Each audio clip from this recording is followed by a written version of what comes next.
Good evening, everybody. Thank you for coming out tonight in this beautiful weather. For those of you who don't know me, my name is Justin Chicker. I'm the newly appointed DPW director here in the town of Norton. I've been here for about 3 months now and have been brought up to speed about projects that had started before me and some of the projects we want to initiate going forward. So the Route 123, Route 140 intersection improvement project has been, I know, talked about in recent years.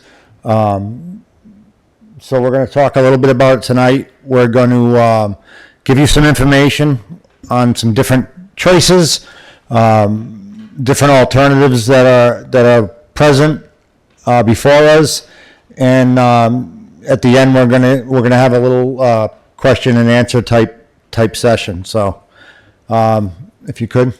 So again, introduction, this project has been worked on by a few people. Mark Gould, the town manager, myself, Bob Kimball, and the entire traffic safety committee, and Matt Shute and Jacqueline Centracchio from Beta Group. Thank you. Tonight we're going to talk about the background of that intersection, what the existing conditions are right now, presently, why do we want to do anything at all, or why are we proposing to do anything at all. We're going to show you some different alternatives, which includes leaving it as it is. That is, I want to make that known that is one of the alternatives, to leave things just the way they are. We're going to talk a little bit about schedule and what would happen next. And then we are going to take some questions and answers. We're going to give the opportunity for an informal type vote at the end. I'm going to hand out stickers as you leave, and I'm going to ask you to place those stickers on one of the 4 options that are going to be before you. But it's a very informal, trying to get people's ideas. It's not a vote, and it's not a deciding factor.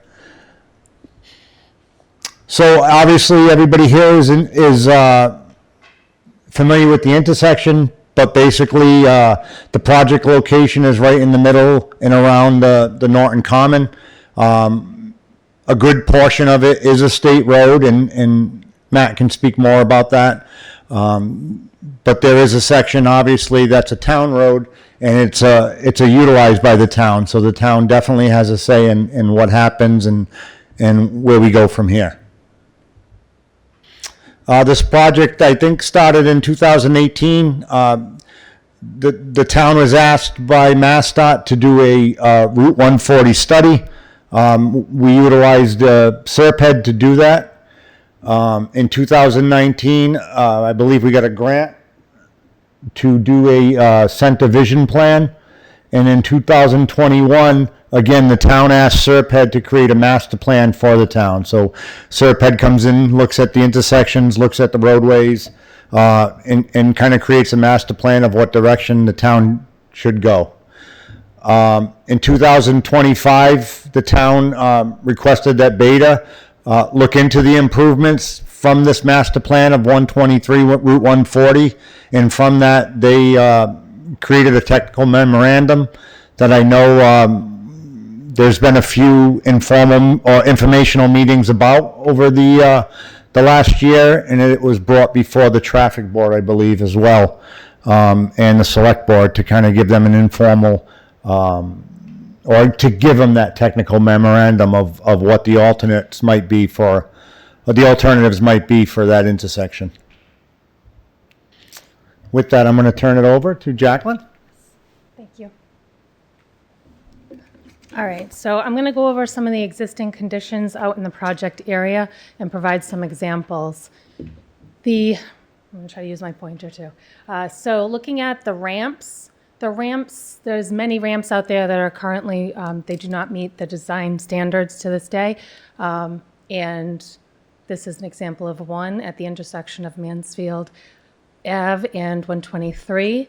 Also, the pedestrian crosswalks are faded, which reduces the visibility of pedestrians in the area. If you look to the right of here where this mast arm post is, you see a pedestrian signal and a push button for the pedestrians, and those are outdated signals for meeting today's current design standards. And also the push button located over here, although we haven't measured it, it looks like it's also not in the proper location for ADA compliance.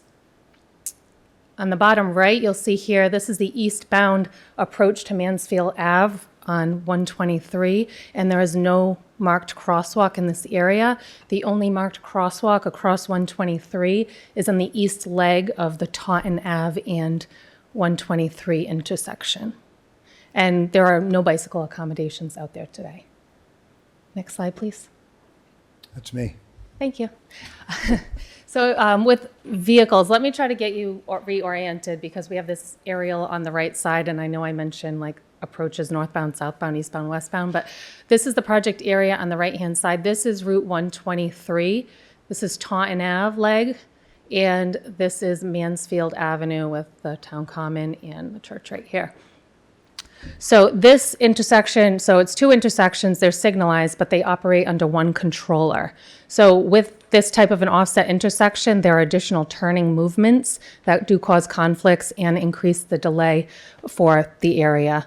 The signal equipment is a little outdated. As you can see on the western picture, this is the Taunton Ave northbound approach. You'll see that there are two post-mounted signals here, and for this location, for this approach, ideally you would have two overhead signals for better visibility for vehicles. As you know, and we've observed, this approach, this westbound approach during the PM peak hour is backed up to the town hall and beyond most days, and that's just an example of some of the traffic congestion and issues that are out here. With the offset intersection and the additional turning movements and phases, all that time, and with the outdated signal equipment combined with the congestion, that does lead to, more issues with driving behavior and the overall safety of the area. Next slide, please. This is a very common traffic engineer chart. So this basically shows the level of delay experienced at an intersection based on volumes. So this really reads like a report card. So the level of service A is basically smooth sailing through the intersection, very little waiting. And level of service D is it's really jammed up. There's a lot of congestion. You're barely moving, and driver frustration could be at a higher level. Next slide, please. So with those letters, we put together this graphic to show what the existing traffic operations looks like. The letters here just show basically the worst movement on each approach. So you'll see on the left, the AM does have a failing level of service approach, and also in the PM, there are a few failing level of service movements. And then we took a look at the no-build future conditions. So what we did for this is we took a look at what it would look like in the future if no improvements were made at these intersections. So on the left for the AM, those levels of service are similar looking to the existing level of service. However, with these, there is significant delay in that range that I had shown on the prior slide with the table. The range of delay is a lot higher than it was under the existing conditions. And on the right is the PM level of service, and that does experience more level of service Fs in the future. And again, this is one of the alternatives. This is a no-build alternative, we call it, if we're just keeping things as they are at these intersections. And I'll hand it over to Matt now.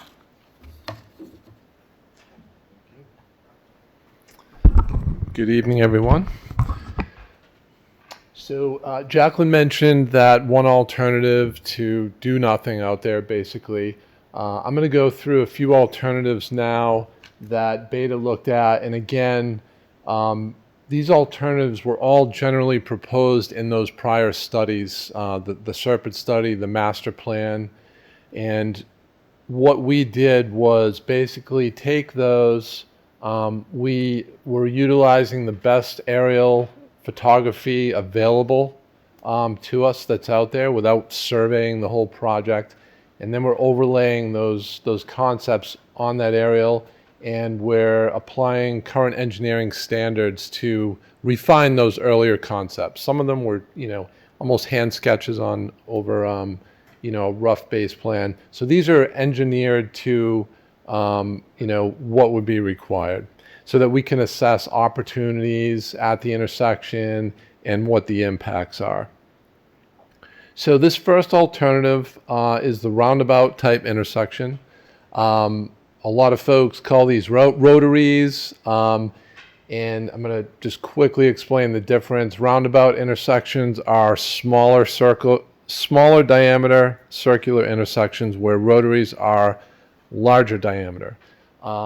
Some local examples of roundabouts that some of you may or may not have seen or been through. Attleboro High School has a new roundabout at one of its entrances. And in Foxborough, Chestnut Street and North Street, there's a roundabout there right near a Dunkin' Donuts. The Foxborough Center, we'll call that a rotary. That's a much larger circle. That one has been modified to be marked with pavement markings and signs as a roundabout, as we would use at a roundabout. It gets people into the right lanes ahead of time, whereas the old school rotaries like down the Cape, they're largely unmarked. You enter it and it's a free-for-all. So that's not what we're talking about here.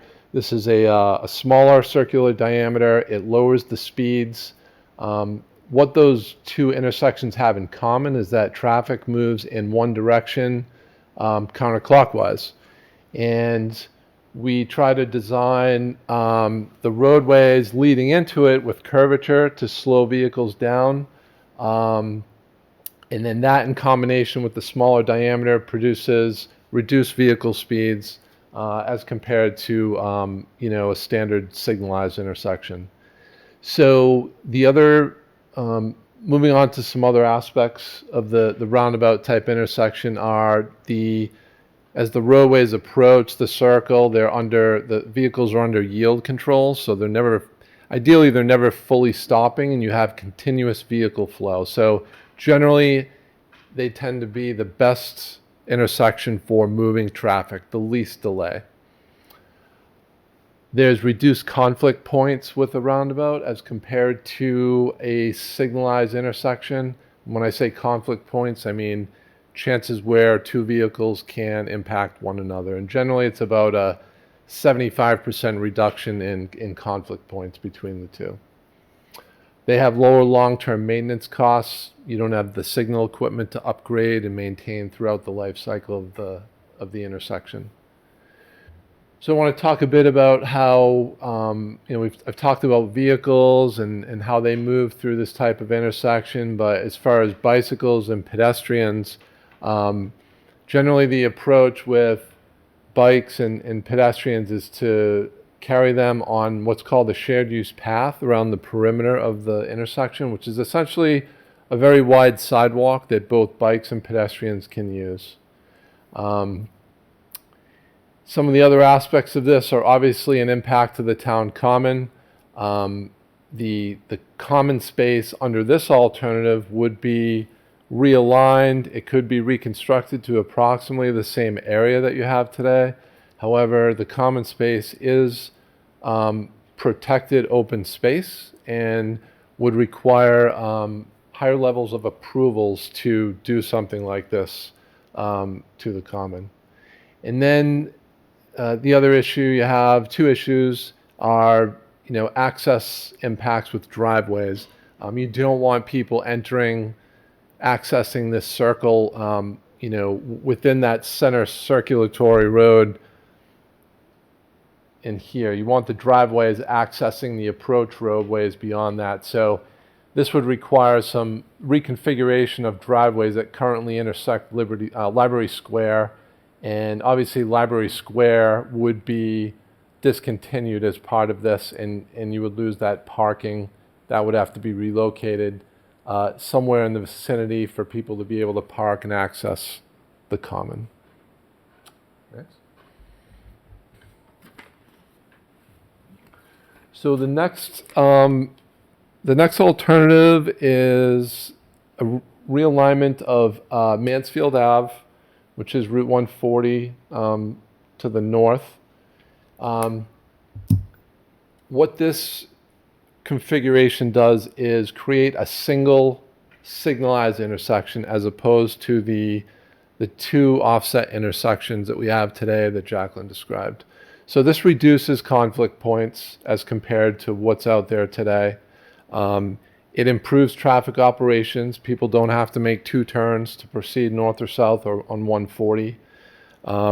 It provides a safety benefit for the same reason. There's less decisions people have to make as they navigate through the intersection.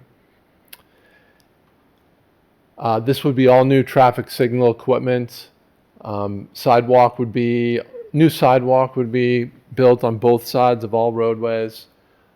Bicycles in this configuration would be on roadway in dedicated bike lanes, separated from the car lanes by a painted buffer strip. And good example of that locally is on North Washington Street over 495. A buffered bike lane was built for the new rail trail project to convey bikes over Route 495. This one obviously has severe impact to the town common, with Mansfield Ave essentially bisecting the existing common. Library Square would be also discontinued. You could reconfigure the common, in this area to the east of Mansfield Ave. However, you can't recover the same area, and there'd be some green space that could be created over here, but you want to avoid having people crossing between those areas across that busy roadway. Again, we have driveway impacts with this alternative. With these properties here, these driveways here are a little bit simpler to resolve with just extending those out to the new roadway relocation. And again, Library Square is essentially, we would not want to maintain that under this alternative. The entrance would just be too close to a widened cross section of the roadway. So we'd need to find another location for parking under this alternative as well. Next, Justin. And the third, or we'll call it the fourth alternative, is similarly a signalized intersection. The same benefits I mentioned with conflict points and traffic flow. However, this one realigns Taunton Ave or Route 140 on the south side to line up with Mansfield Ave. This is the alternative that is currently what the town is leaning towards as a preferred if they had to choose one at this point. The common is essentially retained as is. The Library Square and its parking would remain. We would add sidewalk on the other side of Library Square, so we've got that new sidewalk on both sides of all roadways. This option, let me step back. As far as bike accommodation, similar to the prior alternative, we'd have the bike lanes with that buffer space between the vehicle lane and the bike lane. This alternative does have the most significant right-of-way impacts. The purple, I should have mentioned this earlier, the purple shading on these graphics represents the permanent right-of-way acquisition that would need to take place. So, You want to go back? sure, thank you. So with the roundabout, you see that on the corners as impact to the Wheaton parcel here, private property here, and Wheaton parcel on this corner as well. And then with Mansfield Ave, obviously the common space, you've got an area of acquisition needed here, and then there's strip takings that would be needed for most of the sidewalk work as well. So included in that area, there's two buildings that would need to be demolished, and you're also impacting the parking for the church. The discontinuance of this section of Taunton Ave would allow for some redevelopment, relocation of the parking over here possibly. We weren't scoped with coming up with a redevelopment plan for these parcels. It was strictly focused on the infrastructure improvements and then identifying impacts that would need to be studied further. The Taunton Ave, I'll get to this a little bit on the last slide, but I just want to point out Taunton Ave, this is all state highway layout. So ultimately the goal to fund such a project like any of these alternatives is to apply for funding from Mass DOT, and in this case it's very likely Mass DOT would acquire all of this right-of-way as this is state highway layout. Normally the municipalities are responsible for acquiring right-of-way for projects. In this case, because there's a significant amount of state highway layout, the state would be involved in a good portion of that. I think that's all I wanted to cover on this one. You can go to the next slide, Justin. So what are the next steps for this project? So as I mentioned, the town's goal to, if one of these alternatives is chosen to move forward, the goal to fund this would be through the Transportation Improvement Program, and also known as the TIP. And this is a funding mechanism for large infrastructure projects that the state and federal sources would contribute to and fund the entire construction project. The town's responsibility for projects like this is design and right-of-way acquisition. And as I mentioned, any of the state roadway segments would be. Could you go back to that locust slide, actually, Justin? It might be helpful to have up at this point. Any of the state, the one right at the beginning. I'm sorry, back. Yeah. Sorry. Keep going. Yeah, good. So the red highlights indicate what MassDOT controls or owns. And so at a minimum, any right-of-way acquisitions next to those roadway segments would likely be covered by Mass DOT. So, back to the steps. The town's looking to confirm what the preferred alternative should be. Tonight's part of that process to get input. It started back in 2018 with those early studies. There was several forms of public outreach where some of you may have seen these concepts presented previously. So we're just building on that prior public outreach tonight. Once there's a preferred alternative, the project gets initiated with Mass DOT, and that's an online application process where there's several meetings with MassDOT to confirm the general scope. Then it moves to Mass DOT's project review committee. If they approve the project, then the town needs to fund design, permitting, and right-of-way acquisition costs, and then we move into preliminary design, at which point in time there would be further public outreach, a meeting much like tonight facilitated by MassDOT, and that's where the public would have another chance to weigh in on the project. So ultimately, the goal would be, again, to obtain the construction funds for one of these alternatives. Expected cost is somewhere from $6 to $8 million in general for any one of these three. So that's a significant funding amount for the town to come up with on their own without the help of that transportation improvement program. And again, there's the alternative to do nothing, but if something is going to be done, this is a very attractive mechanism to follow to obtain that funding. And that's all I have, and I'll hand it back to Justin to close it out. Don't go too far, because you can answer questions. So as I said earlier, after we have an open we're gonna have a 15, 20-minute open question session available. I'm gonna be out back. I'm gonna hand you some stickers. You'll notice that there's 3 alternative maps up on the board there. Again, it's an informal vote. Nobody in this room. Don't feel bad about which way you want to vote. It's not an issue.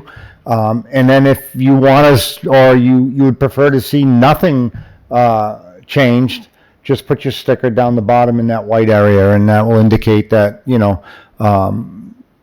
consensus is that, at least in this room, that we'd rather see no changes to the intersection at all. There's also an email up here, which, for those of you that are seeing this on the media channel, feel free to write in your comments. Send them into that email address. It will be checked. It'll be checked by myself and forwarded to Beta as well. It's not the type of question and answer email address, but it's a comment. So send your comments in, that so we can weigh them into decisions that we formulate, that we bring before the select board, that we bring before the town. So I do encourage you to send comments in. And if you don't want to talk about it here tonight in public, same thing. Send your comments in. And with that, we'll open it up to questions. Yes, sir. So we know the level of service for 2034 if we do nothing. What's the level of service for I'm sorry. the other 3 options? I apologize, in order for us to hear it back for the playback. You got to come up here. My apologies.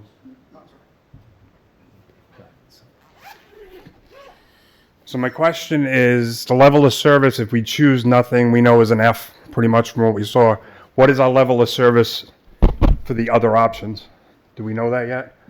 For the other 3 options? Yes. Okay. Yeah, so really the other 3 options, other than the do nothing, the other 3 options operate at a level of service C or better, all movements. The second option with the Mansfield Ave relocation, no, we don't need, with the Mansfield Ave relocation, the PM does have some level of service D movements, but overall, the intersection for all 3 options operates at a level of service C or better. There's.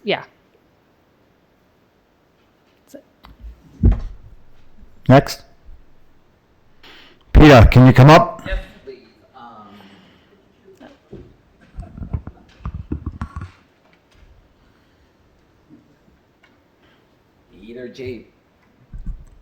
Peter J. Wiggins, the mayor of Norton, and I frequent that intersection lots of times on my walks through Norton, and something needs to be done about this intersection because it's a lot of traffic. And anyone remember the yellow blinking light that took place before it got replaced by the traffic lights back in 1997? Anyone remember that? That's right, I remember. And it's about time something needs to be done with this intersection. It's about time. Thank you, Peter. Yes, come on up. Just a follow-up question on the flow. If the do nothing, is there an option to increase the traffic signaling, and will that have any impact on flow? Second part is, if we went with the Taunton Ave alternative, better flows, is that due to just the increased signaling? Because I'm expecting, as we saw there, the volume through that intersection is going to increase. So I'm assuming, maybe you can tell me a little, or us a little bit more, if it's simply because of the realignment and the traffic signaling, is that the major reason? Third question while I'm up here. Sorry. You should be writing this down, sorry. Back to your department, is there any advantage, impact, negative impact, either on maintaining, winter plowing, all of those kinds of things? Perfect. Thank you. I'll let Beta attack the first part of that question. Okay, I apologize if I do not remember all of your. So all of the your- first part was, if we chose the do nothing alternative, will the traffic light signal timing improve it? New traffic signal. Yeah, so we did not do that analysis, but just based on what I know, we could tweak the times a little more, but because of all the movements, we can only tweak them so much. We could add some more advanced, a more advanced controller that also could help a little bit, but I do not think that it would offer as big of a improvement as we'd like to see. Yeah, just because of all the phases that will still be needed with the offset, but there are tweaks that may be able to be made to improve it a little bit. Repeat my question, but what would be the percentage increase between the do nothing and the Taunton Avenue change? The question is, and I don't know that you can answer this because they didn't do a study on just changing the traffic signal without realigning, but is there a percentage increase if we tweak the traffic signals compared to if we realign? So, is the realignment really the bang that's changing the traffic improvements? Sorry, that is what I was answering. So currently it's an offset intersection. So there's a lot of extra turning movements and phases that are needed for the traffic to flow through that area. So the reduction in the phases and with the other, one of the options, there's going to be additional lanes also as part of that. So keeping it, so keeping it as offset, there'll be minimal improvement that can be Without the done. realignment and the widening of the roads, that's what's breaking up the traffic. So now if you're going to turn right, you'll be in your own lane to turn right rather than waiting for somebody behind them that's going straight across. Does that answer your question? Sort of, I'm looking at the cost benefit of Right. Understood. 10% Yeah. increase in time through that intersection by spending 6 million or 4 million, whatever it's gonna be. Yeah, we'd have to run a little more of an analysis, but do you have? Yeah, and again, that 6 to 8 million wouldn't be part of the town's expense. I'm just, whatever expense at the town Sure. has to be justified on an efficiency basis. Why spend all that money if we're, in 10 years, it's still gonna be jammed up like it is now? I'm sorry, I see hands, but 1 minute. The other part of that question, the last part was maintenance. Maintenance-wise, I'm not sure that I have an opinion other than the straight through is easier to plow, it's easy to clean, it's easy to sweep, it's easy to maintain. I think improving the traffic signals is going to cut down on the amount of traffic signals we have at that intersection. It's going to be a single lane traffic signal, is that correct? Right. But keep in mind that it is state road, so I'm not sure that we maintain those traffic signals anyways. Correct. Next, come on up. First one up, come on up.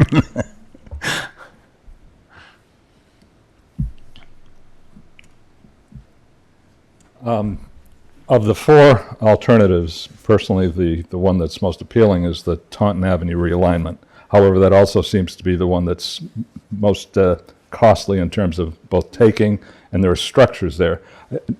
There's clearly the structure that's owned by Wheaton that's some type of an apartment building.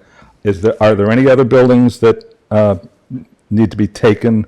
Yeah, there's another residential building. Okay, but not the Verizon, because No, that would be Verizon's not. Okay. The building isn't impacted. There's, these are all very preliminary. Just want to remind everyone, but based on the early concepts, there would be a bit of a strip taking in front of the Verizon property, but not to the building. No. Okay. I was a little confused because you talked about who would be responsible for the land taking. Taunton Avenue is a state highway. Right. Would Mass Highway be responsible for the cost of that taking?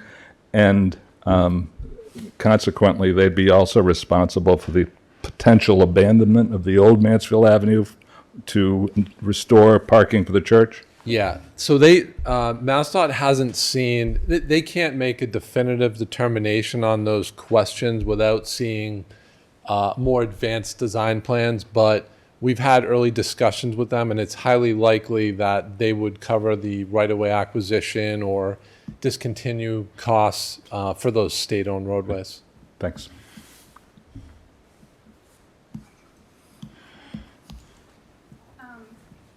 First of all, this is super helpful, so thank you for putting together this analysis. You're welcome.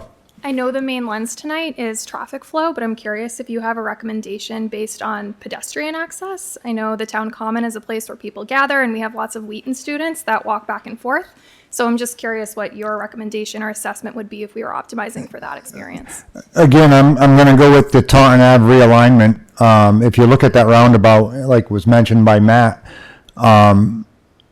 you're not going to have people going to the town common crossing that circle. It's just not a good outlook. The Taunton Ave realignment makes that intersection safer for pedestrians. There is no question about that.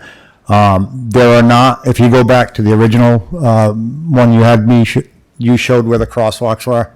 Right now, there are not crosswalks at every intersection for you to cross. You kind of have to go around the circle. I call it a circle, but it's not.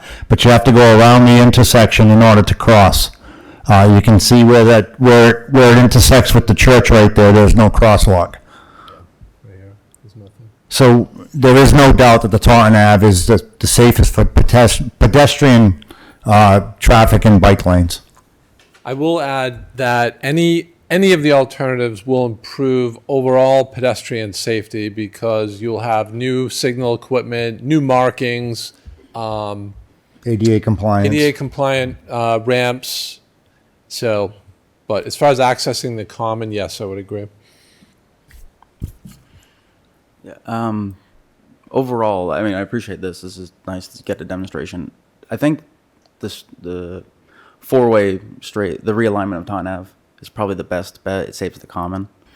My only concern is the increased chance, I think, of high-speed collisions, the chance of somebody blowing a red light, and increased speed through the common area. Is there any way to address that potential? Because right now, anybody approaching north to south is going to stop.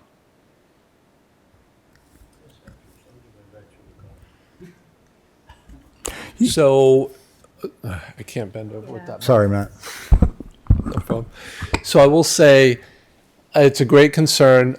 With the Taunton Ave realignment, you can see we're introducing more curvature in that, which will help to reduce speeds as you're getting closer to the light. And, you reduce the risk of a vehicle coming up Taunton Ave today, potentially going straight through and into the common. Did someone say that's happened? Okay. So you eliminate that possibility with this realignment. And the other thing I will add, You reduce that. I'm not going to say eliminate. You reduce it because you never know what's going to happen. so in general, what's found with any of these roadway improvement projects now where we're implementing on-road bicycle lanes and actually narrowing up the travel lanes a bit from what they are today, is that it kind of calms traffic naturally because the roadway feels a little narrower. With the slightly narrower lanes, you've got people on bikes off on the shoulder, and that can tend to be a natural traffic calming benefit of these projects in itself. Any more for tonight? And again, this is not the end of this discussion. Quick one. Go ahead. Will the bike lanes have bollards, or are we just talking paint here? Yeah, so in this case, we would not use bollards. It would just be approximately a 3-foot wide painted flush area. The bollards we would use, like the buffered bike lane on 495, they're not bollards, right? Yeah, like in Providence where you yeah, park. right. They're called flexible delineators, but the reason those are there is because we have bicycle traffic riding in the opposite direction of vehicles, so we need a little bit more enhanced separation, visual cue to drivers that people are over there, and for the bikes to warn them that there's vehicles. So, Yes, ma'am.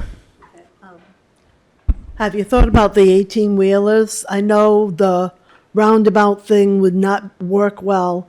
If you've ever been to Rehoboth, to that awful 118, 44 mess. I don't know how many times that I've avoided it now because it's not conducive to what the traffic is. Number one, 18-wheelers cannot go past, have a hard time trying to turn around those. So that wouldn't work. You did do width lane.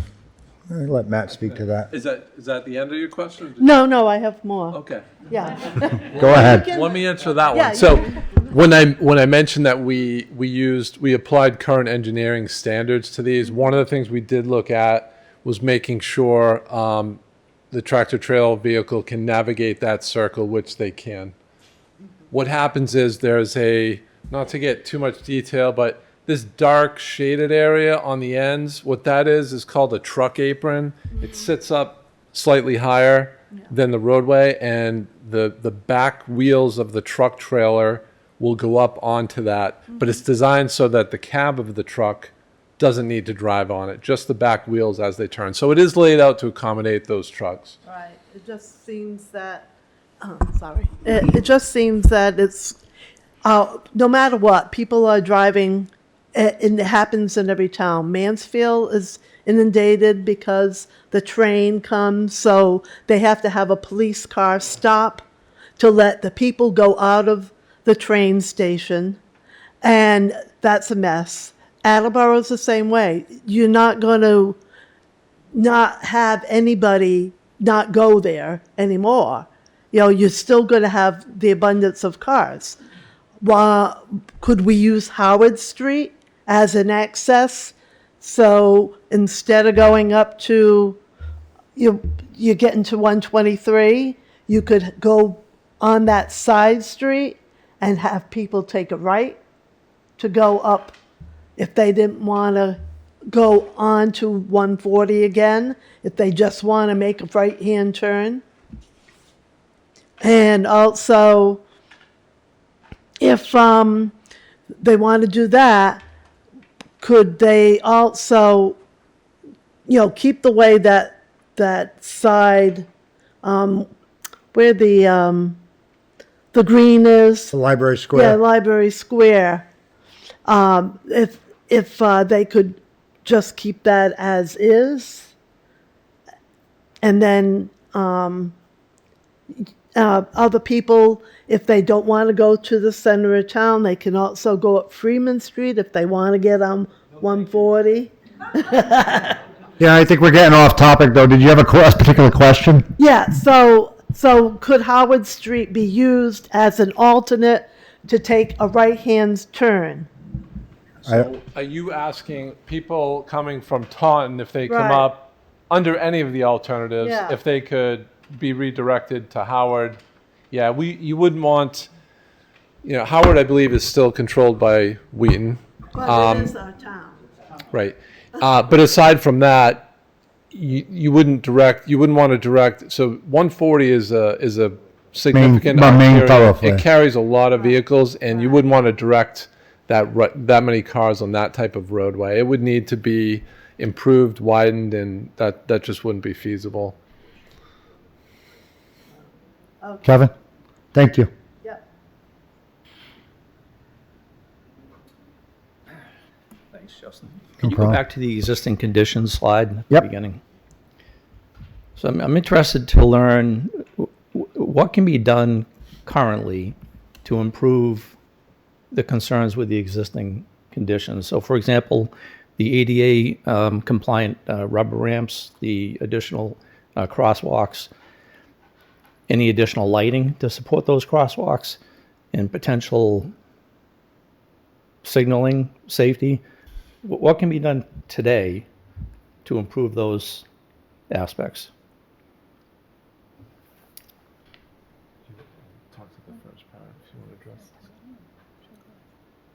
We can do, well, either way. We can do traffic light improvements, there's no question. We could go back, we could look at the ramps, make them ADA compliant.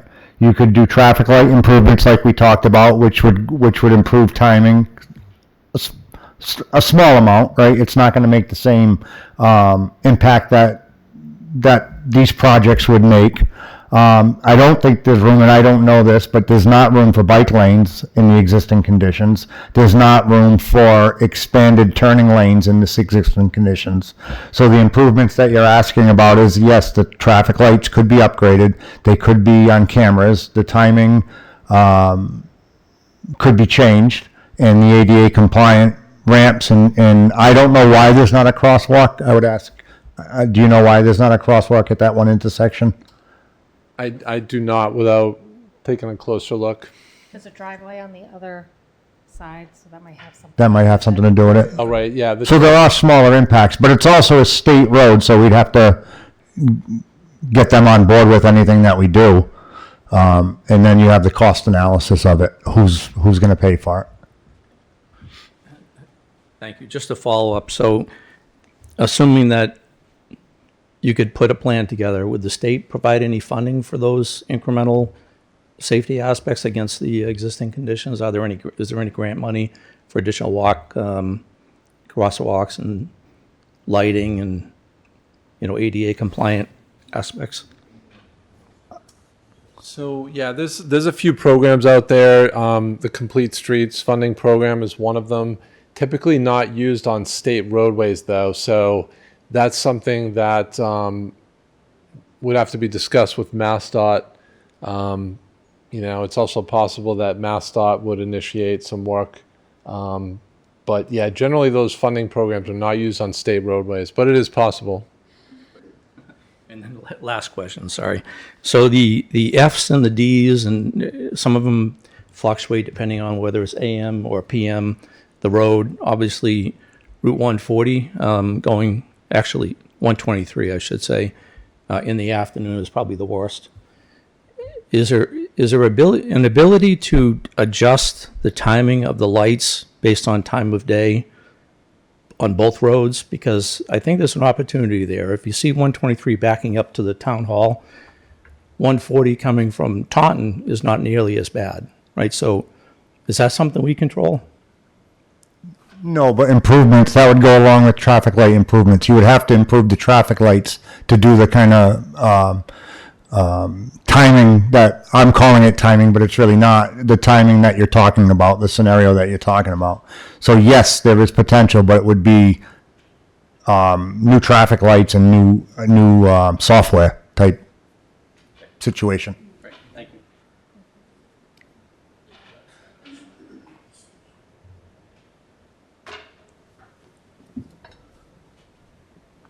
How are you?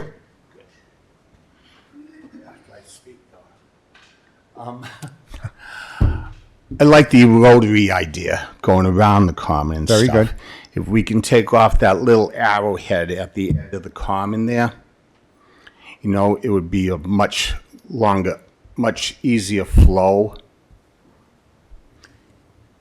And not to reduce the common size itself, but just that little tip. When you say Yeah, right there. This? Yeah. Okay, I can explain what those are.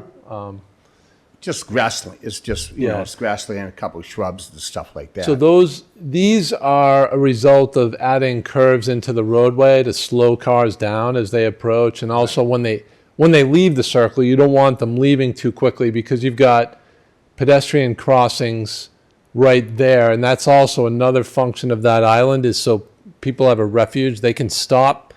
Now they can look at the next direction of traffic. They only have to look at traffic in one direction. So those islands are pretty important. Well, you were talking about reducing the size of the common. I'm not really crazy about that idea, but if it was anything, I'd take that little arrowhead out of there and make the rotary flow around there. Plus, you're not going to even need any stoplights or anything because you're going to have so many pedestrian crossings.